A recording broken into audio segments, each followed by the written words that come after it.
What if I told you that there was a way to get a 0.2 all the way up to a 1.2 watt per kilogram boost to your base training this year? We have a study all about it. Let's dig into it. We have Sarah Laverty with us. Welcome to the Ask a Cycling Coach podcast. This study is kind of an interesting one because it addresses the issue that a lot of athletes are asking right now. We're getting a lot of questions about off-season training, right, Sarah? Yep. And they're asking about strength training and the other things that they should be organizing into their like supplementary stuff to add to their cycling in order to get the most out of it.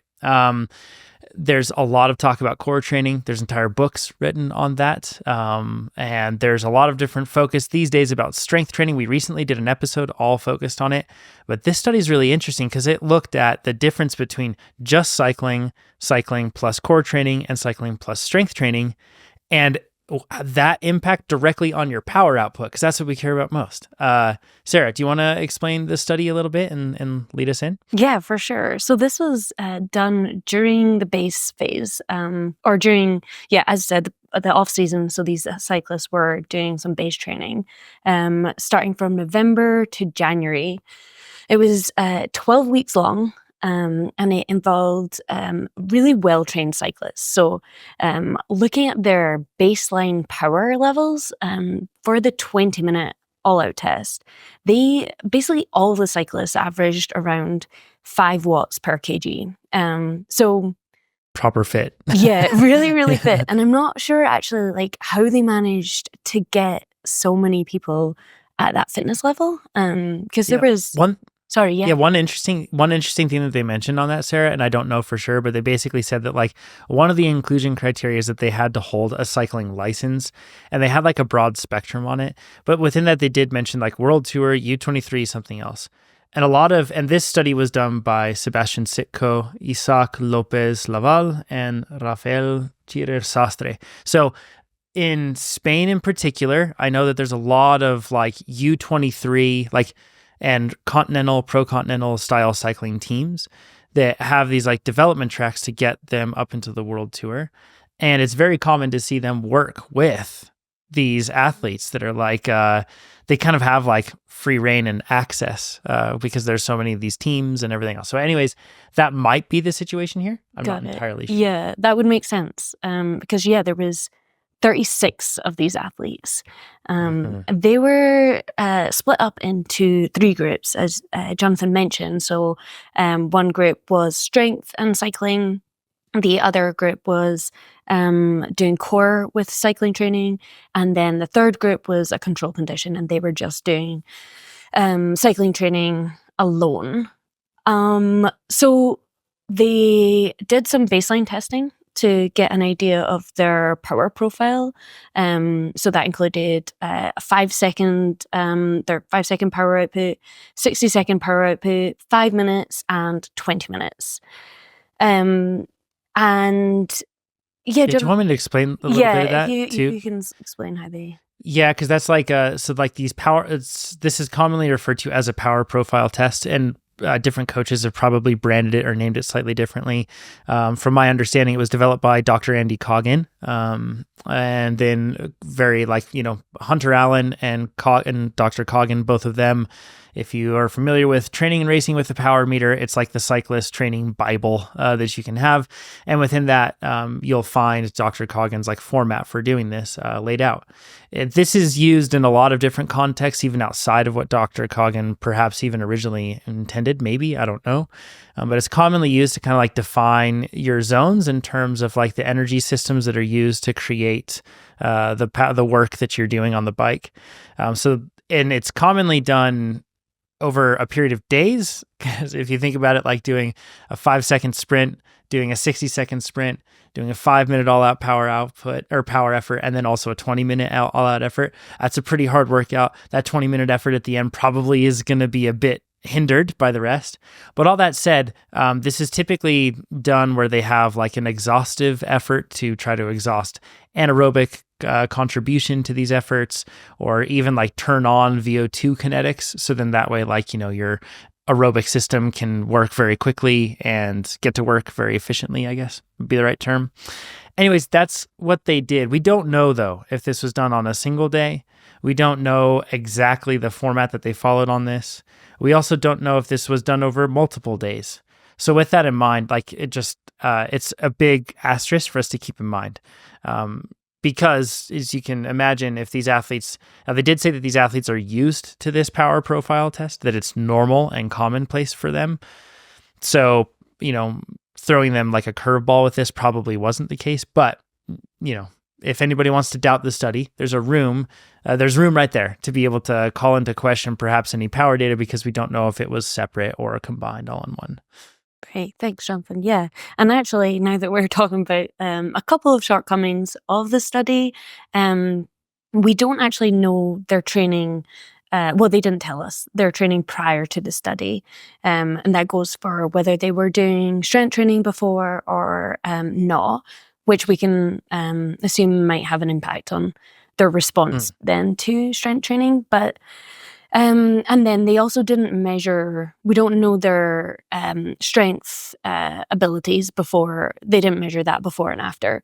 Now, while these are shortcomings, and it would give us like a fuller picture if we had this information, we can still get takeaways from this study because the focus was on cycling performance, and they did measure that in the same way before and after the study.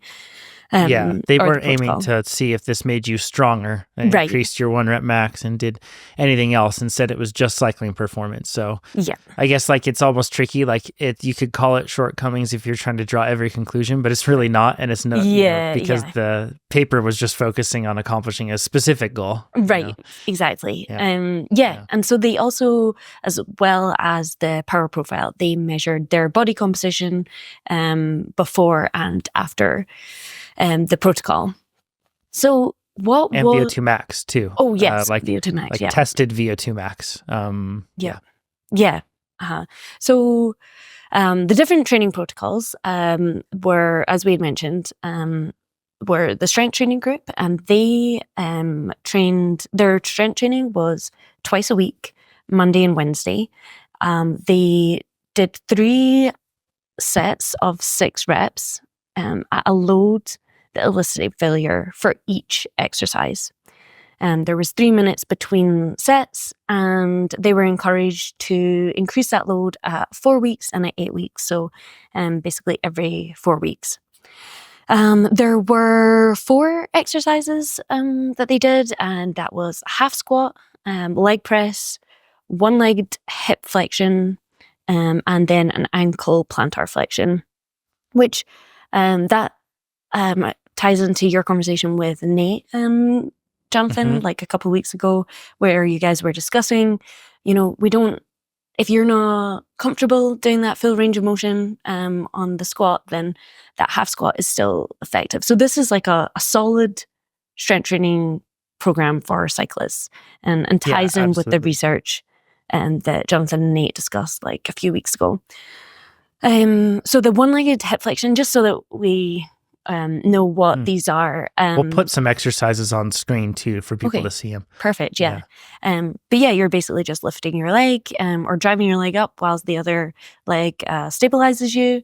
And there's various ways you can add resistance to this. You could use a cable and like just attach that to your foot, or even resistance bands, and you just like anchor that to something that's not going to move, obviously.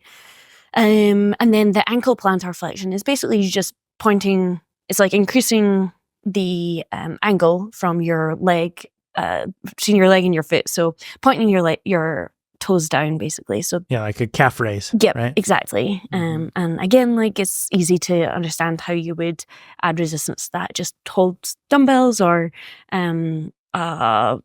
use one of the machines that has like it's like a system that your shoulders have. They press upward into something that is weighted. Yeah, exactly. So that's what the strength training group was. Then the core training group, they had 3 exercises. They had the glute bridge, which is lifting your hips forward. Again, it's easier if we, rather than my terrible descriptions. I guess I can feel myself trying to do an example as well. And then prone back extension and the plank. So they did 8 sets of all of these, and they did 10 glute bridges. In each set, they did 10 glute bridges, 10 prone back extensions, and each plank was held for 30 seconds. And it's fair to say that with both of these, they were done. They noted that they were done under supervision of basically like a strength coach. Yep. And then if they needed help on that last rep, like they provided them help on that to keep it safe. On the endurance training side, so we mentioned the strength training and then the core training, but then all of them were doing the same cycling training. And there's also some caveats here for us to keep in mind. So all groups did this same endurance training. It was 12 hours a week of zone 2. It was 2 hours on Tuesday, 2 hours on Thursday, right, Sarah? And then it was 4 hours on Saturday and 4 hours on Sunday. So 4 hours each weekend day. And then you did 2 hours on Tuesday, 2 hours on Thursday. They did that for 12 weeks. And it was prescribed to be within zone 2. So 56 to 75% of FTP is how they defined zone 2 in this case. And it was all based off of power. They said that I think it was 94% of the group met, like, all rode within 90% of that prescription. So here's a big thing. If you're a cyclist listening to this, tell me down below what you would think about just doing 12 hours of only zone 2 and never getting out of it. And tell me if you would not also kind of sneak in some extra stuff. And so keep in mind, we had Tuesday, Thursday, Saturday, Sunday. Some studies are like very careful to mention the fact that like the participants did no other cycling training other than what was prescribed within this. In this case, I didn't see that stated. However, that doesn't mean that was not the case. They could have just only done this. We should probably just assume that was the case because otherwise it probably would have been noted. But it wasn't quite as explicit or tight in stating that they did absolutely nothing else on the bike. They only did this. And the reason that I bring this up is, if you're just doing that, I know cyclists, like we get we see a little group ride or somebody passes you and you want to zoom past them. But you also just want to have different days where you go out and just ride and do something different.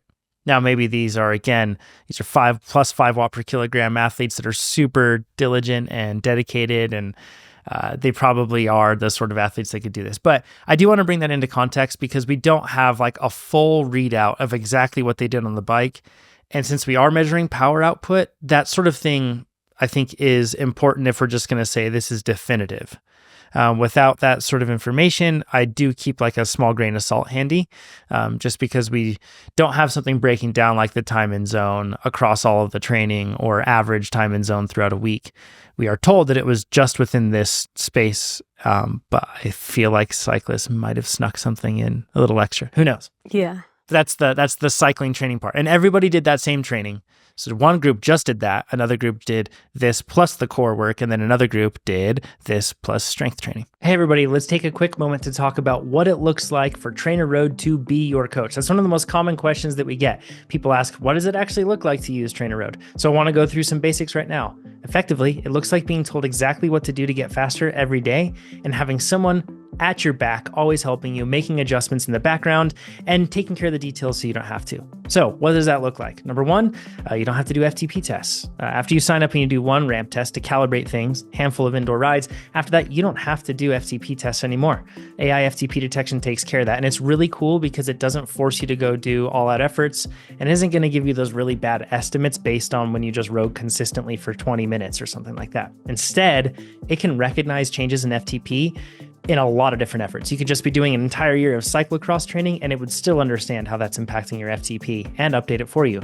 Or a ton of just endurance training and it would still understand that. It's super smart. It's fantastic.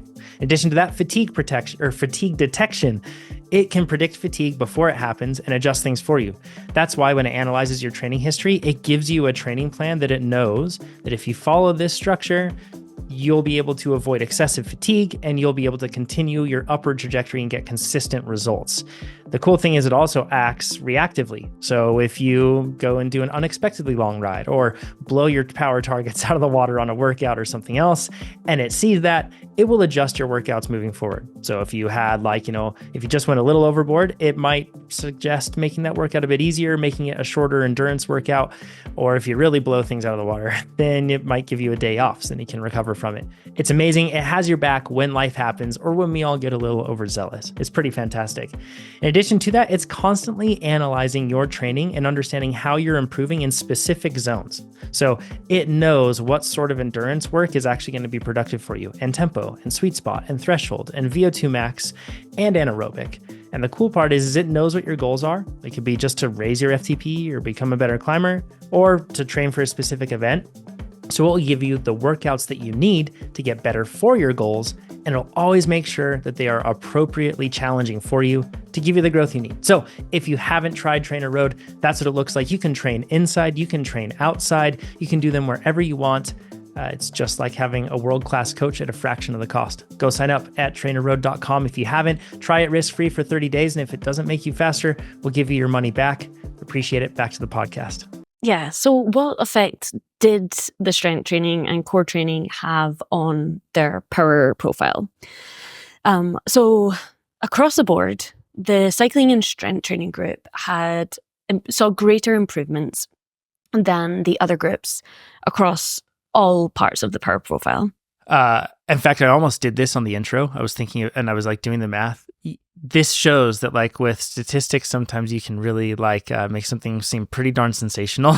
Yeah. Because like you said, it is a consistent across the board. It's better than the rest. But if you compared it to just cycling, you could say that it's hundreds of percent better. Right. Because in terms of the actual relative improvement the change from one group to the other group, if you're just to look at it in terms of percentage, it is significantly higher. Right. Yeah. It's a lot better. But you're going to share it in terms of just how much it helped their power to weight ratio. So raw performance, right? Watt kg, how much it improved. And I think that's a really good point to have here. Yeah, definitely. And we see the effect different on the different parts of the power profile. So those shorter durations, such as the 5-second power output, that had the greatest effect, or strength training had the greatest effect on this.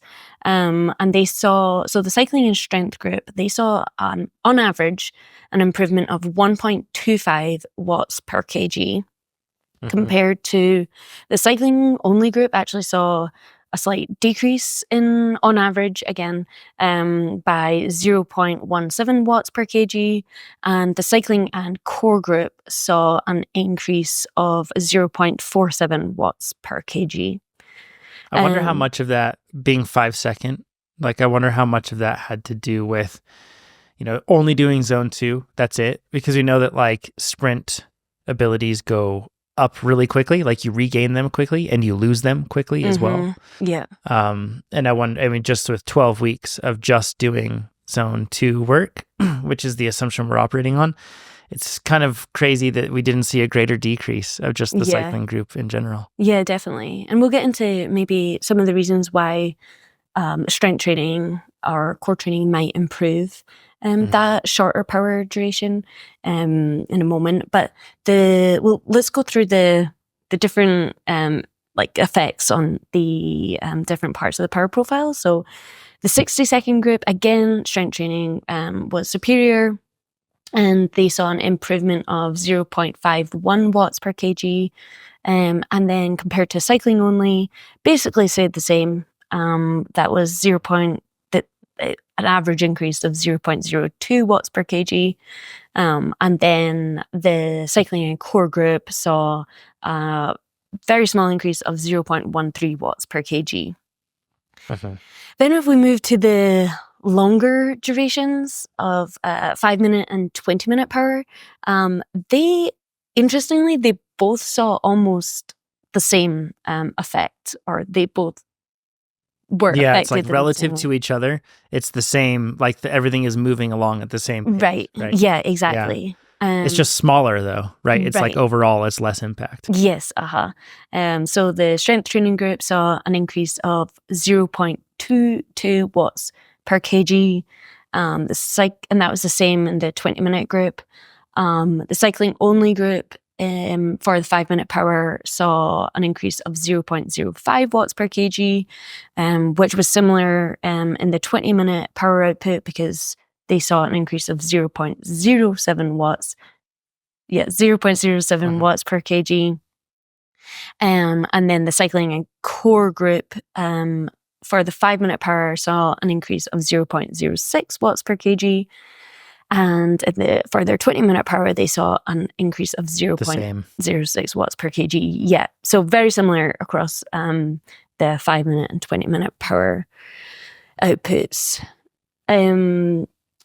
Yeah, so Jonathan, you were talking about maybe why there might be an increase in those shorter power durations. Yeah, it's kind of like an interesting thing, right? Because and I guess it makes a lot of sense. Strength, like just like, force production, if you look at it in terms of that perspective, it is going to logically have more impact on shorter efforts that are more dependent upon that. Like as you shift the spectrum away from endurance, it's still aerobic stuff, but you're anaerobically producing the majority of the power for 5 seconds. And then 60 seconds, it slides off as you go up in duration. So I guess it makes sense, it's like force production. And then that's going to help the shorter stuff. But the funny part is that, remember, this is base training. So like a concern that a lot of people have is that like if I just do like base training and I'm not doing really hard stuff, my power is going to fall off for those short durations. And maybe this is a good example that at least this is data that shows the fact that you could do something that is a very much a traditional base approach. Like this is as traditional as it gets. And it's actually not that commonly used these days amongst like high-end cyclists to just do zone 2 only. It's they start very early on with like VO2 work and that sort of thing. Even when they're doing a very like, a polarized approach, they're doing that VO2 work and threshold work in the very beginning. So even with a very traditional, just staying in that endurance zone, and that's it, you can still see improvements if you add in strength training, which is pretty cool. I guess it kind of gets into like, when you talk about force production, there's kind of like some key things that strength training improves, right? Like, it's that neuromuscular efficiency and all the other things there. And that's like, I guess they talked about that too within the study. It was like neuromuscular efficiency, tendinous stiffness, all that sort of thing probably is what like is contributing to helping out with these shorter efforts. Yeah, exactly. And of course they didn't like measure these reasons basically, but we can theorize that these might be the ways in which strength helps our short power improve. And I think also it's comforting, at least I think almost all endurance athletes have come to the end of the season and are kind of bummed about like we're at our peak fitness and none of us really want to let go of that, right?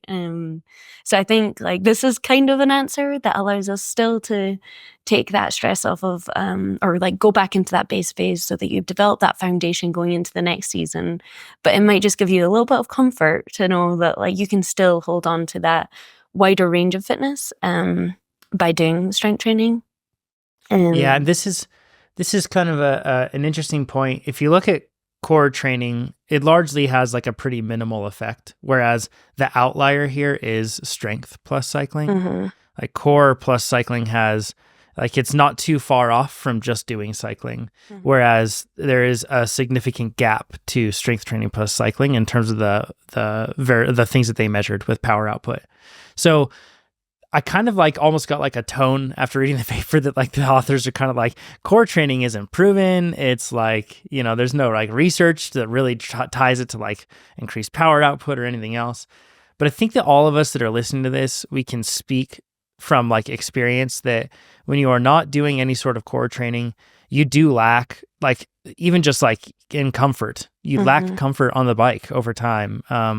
You could lack stability. You lack the ability to like efficiently produce power, that sort of thing.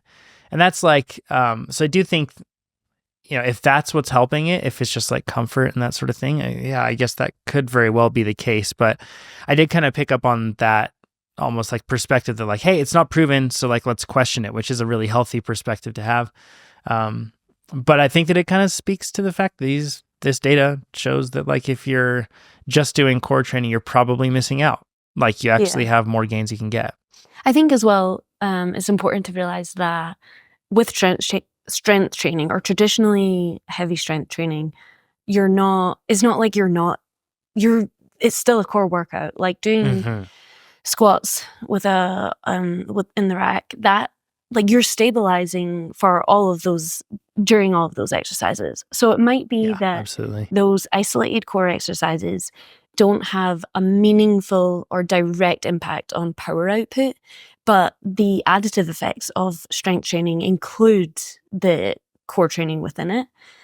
So it's not to say that core training isn't important or helpful, or even like we're not looking at all the other variables that might be or outcomes associated with core training, like injury prevention, or like you said, just like being comfortable on a bike or bike handling skills, everything.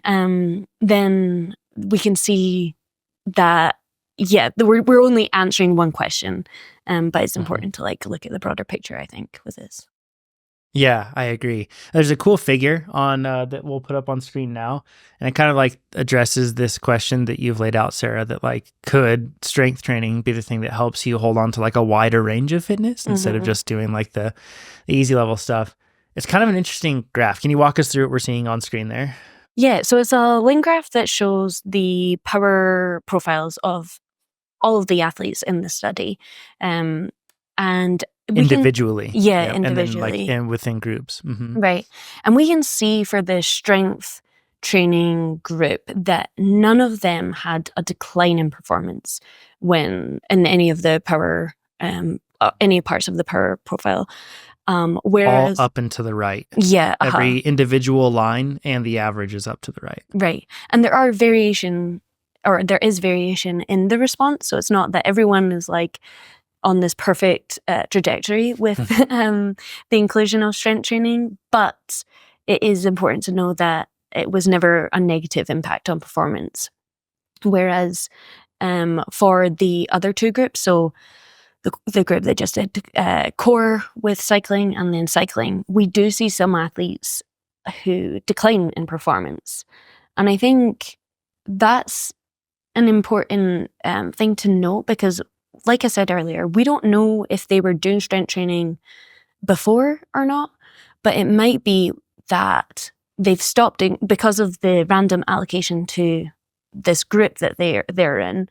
It might be that they were doing strength training and now they're not doing strength training anymore, so they're losing that stimulus. That's a really good point. Yeah, and maybe as well as like you were saying, Jonathan, this is just during base phase, so we would almost expect that decline if they're not doing something to stimulate that. Yeah, you tend to see almost like a tighter distribution among some of the groups when you get into the longer durations, with some weird outliers there.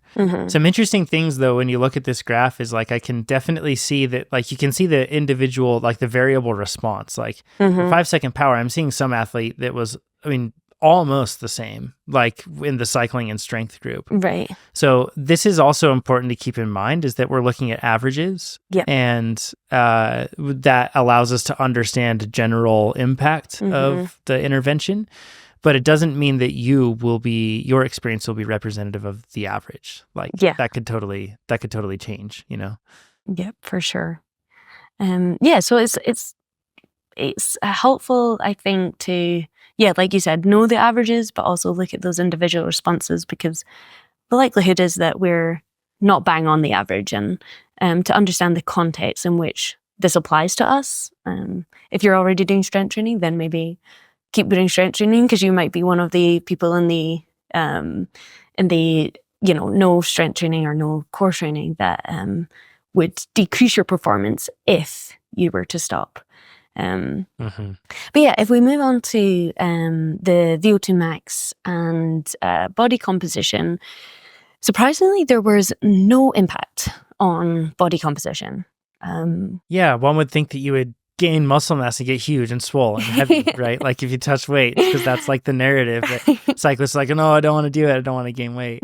I have yet to see a study where like, well, and please share one down below if I've missed it, but I've yet to see a study where like cyclists start strength training and they just pack on mass. Like, most of us are doing so much aerobic training that it's actually pretty hard for your body to like accomplish like the sort of hypertrophy that we quote fear, that like suddenly we'll all look like, Arnold Schwarzenegger if we just touch some weights. Yeah. If you look at bodybuilding, or if you look at, just strength training, Olympic weight, whatever it is, those athletes, and they're trying to increase, like they really try to create as much space for their body to be able to tolerate a very specific type of training stress, and then not introduce additional types of training stress, because they know that if they do too much aerobic work, it's going to compromise their hypertrophy gains. So again, another example that all of us cyclists probably don't need to. Exactly. The whole narrative of like, I just touch weights and I get huge. I can't do it. Like, we wish. I wish. I wish. Exactly.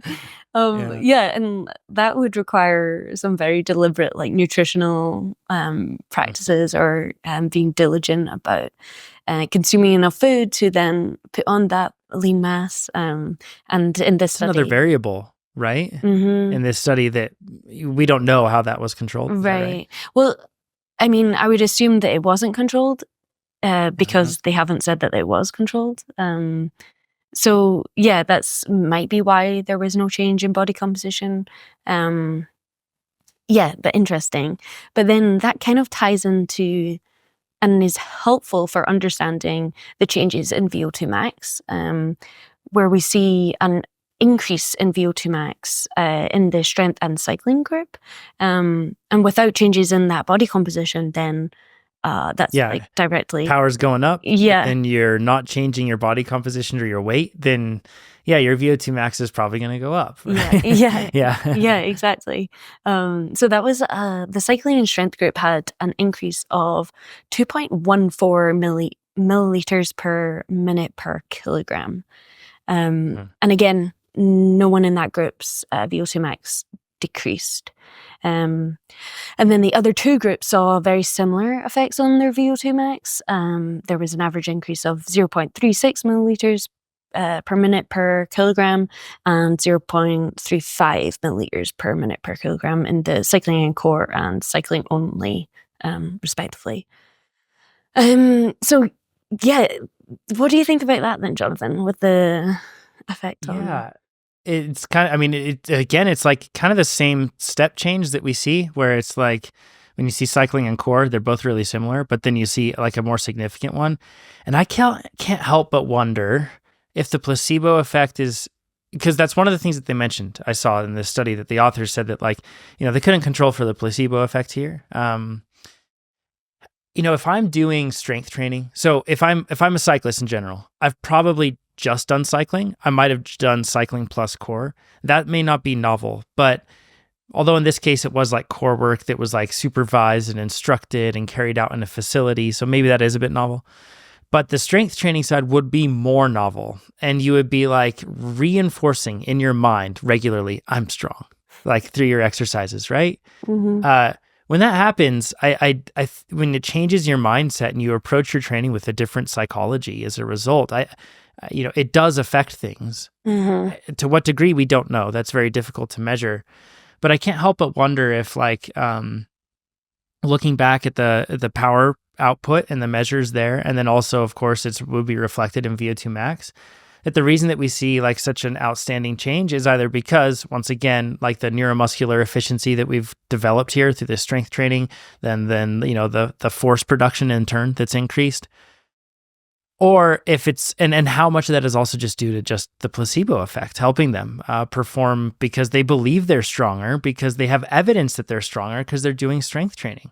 So this is why, like, we call it a placebo effect, and many people just assume that that's just, fully made up in someone's mind. But if you have evidence that you are doing something consistently that is making you stronger, then that is very real. Like it isn't just like tricking somebody into thinking something else. That's very real. So I would not like I would not be surprised if that's a contributing factor to even a significant degree. Yeah. And I think that that's something that we should all aim for. We should aim for bringing in strategies that reinforce the narrative that we are indeed a good athlete, that we are a strong athlete, a capable athlete. And if we can find those narratives, whether that's a support system with people, whether that's habits that we do regularly, I think it helps us. So that's just, I feel like a really interesting thing. But it also, like, you know, when you look at this, I don't think that you can say that strength trainer core is just a waste of time.